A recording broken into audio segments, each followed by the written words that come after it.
Baik, selamat semalam dan salam sejahtera untuk kita semua. Perkenalkan nama saya Wilmar Situmorang dengan NIM D1C124037 dari kelas R003.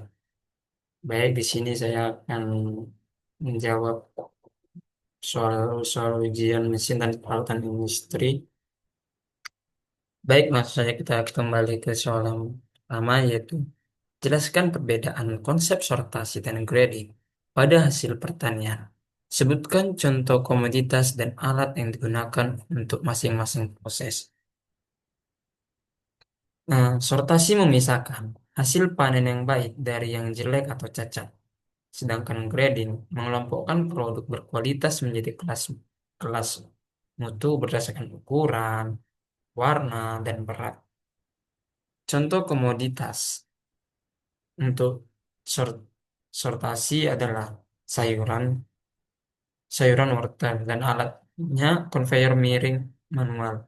Sementara untuk grading pada tomat menggunakan alat optik berbasis kamera untuk klasifikasi ukuran. Baik, soal yang nomor 2. Mengapa proses pembersihan awal sangat penting sebelum pengolahan lanjutan? Jelaskan dampaknya terhadap mutu produk dan umur mesin. Pembersihan awal menghilangkan kotoran tanah sebelum pengolahan lanjutan untuk mencegah kontaminasi. Tanpa pembersihan, kotoran dapat menyebabkan pembusukan, serta mempercepat kausan mesin akibat penumpukan yang mengurangi umur pakai. Baik, nomor 3. Apa tujuan utama pengecilan ukuran dalam industri pertanian? Untuk memperbesar luas permukaan bahan untuk memperlancar ekstraksi, pengeringan, pencampuran, dan proses lanjutan berikutnya. Yang soal nomor 4, jelaskan perbedaan prinsip kerja hammer mill dan dismill, kapan masing-masing lebih tepat digunakan. Hammer mill bekerja dengan prinsip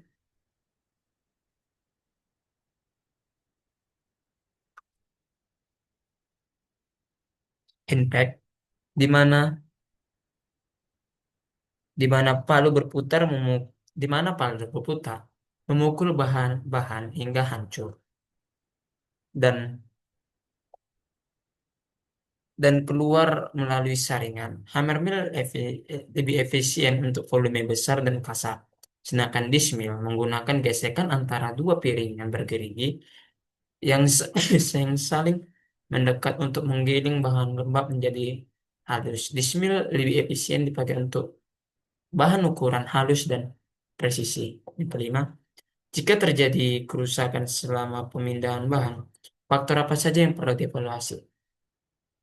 Kerusakan biji perlu dievaluasi dari faktor mekanis seperti kecepatan konveyor, terlalu tinggi menyebabkan benturan, desain handling buruk atau jatuh bebas, serta kondisi biji lembab rentan pecah. 6. Mengapa viskositas fluida sangat berpengaruh terhadap pemilihan pompa? Karena fluida yang kental mengurangi debit aliran, meningkatkan kebutuhan daya, dan menurunkan efisiensi pompa sentrifuga, sehingga lebih cocok pompa positif displacement seperti ulir untuk viskositas sedang hingga tinggi. Yang soal yang terakhir, jelaskan alur proses penanganan pasca panen satu, contoh komoditas hasil pertanian dan contoh pengolahan yang menjadi produk dengan menyinggung mesin yang digunakan pada tiap tahapan. Proses pasca panen jagung, pemanenan atau creaper, pembersihan biji, sortasi atau grading, pengeringan, pemindahan menggunakan mesin conveyor, pengecilan ukuran, dan pengayakan untuk tepung, pengolahan lanjutan, perendaman pemisahan lembaga, pengeringan, penggilingan akhir, dan menghasilkan tepung jagung berkualitas. Baik, itulah sekian dari saya yang bisa saya sampaikan. Lebih dan kurang saya meminta maaf apabila ada kesalahan. Saya akhiri, selamat malam dan salam sejahtera.